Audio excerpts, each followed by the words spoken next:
So when you first think of nuclear power, you're most likely thinking of this. But actually, it looks like this. Nuclear energy is one of those topics where everyone has a strong opinion. Some people think it's the clean energy of the future, and others picture disasters or worst-case scenarios. But when you look at the actual science, nuclear energy is closely tied to the Earth and how natural materials form in the first place. In this video, I'm going to break down where nuclear fuel comes from, how nuclear power actually works, what the real environmental impacts are, and I'll also clear up some of the misconceptions about past nuclear accidents so we can separate fear from facts. Nuclear energy starts with uranium, which is a natural occurring metal found in Earth's crust.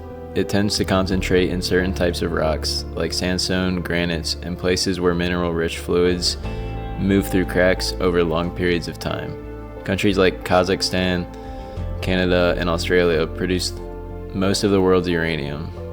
In the US, major deposits are in Wyoming and New Mexico. The quality of the ore actually matters a lot. High-grade ore means you don't have to mine as much rock, which lowers the environmental impact and makes the fuel much more efficient. The basic idea behind nuclear power is surprisingly similar to most power plants. You use heat to boil water, turn it into steam, and then spin a turbine. The difference is where the heat comes from. In a nuclear plant, heat is generated when a uranium atom splits from a process called fission, and that releases a huge amount of energy without producing carbon emissions.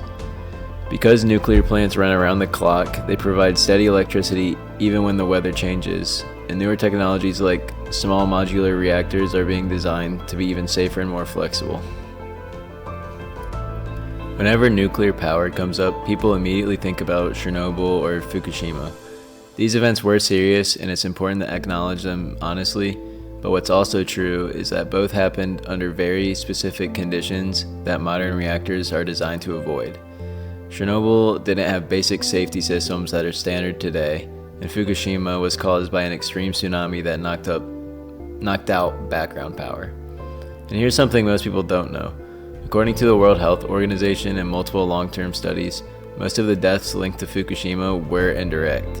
So things like medical complications during the evacuation, interrupted treatment, or the stress from displacement. So far, no radiation-related deaths have been confirmed among the general public, and modern plants have added new layers of protection, stronger flood defenses, and much more reliable cooling systems, but the safety standards today look very different from the reactors of the past.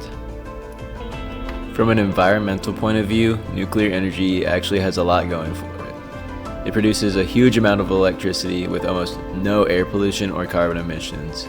It also uses far less land than wind or solar farms. The main concerns come from mining and from waste. Mining can disturb the landscapes if it's not managed responsibly, and spent nuclear fuel stays radioactive for a long time, which means it needs to be secure and have long-term storage. The good news is the safest solution already exists, storing the waste deep underground in stable rock layers that aren't affected by water or seismic activity.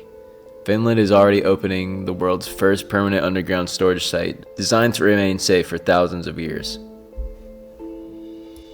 As the world tries to reduce carbon emissions, nuclear power is becoming part of the conversation again. Solar and wind are growing fast, which is great, but they don't produce power all the time. Nuclear energy can run continuously, which makes it a strong partner to renewables and helps keep the grid stable when the weather changes.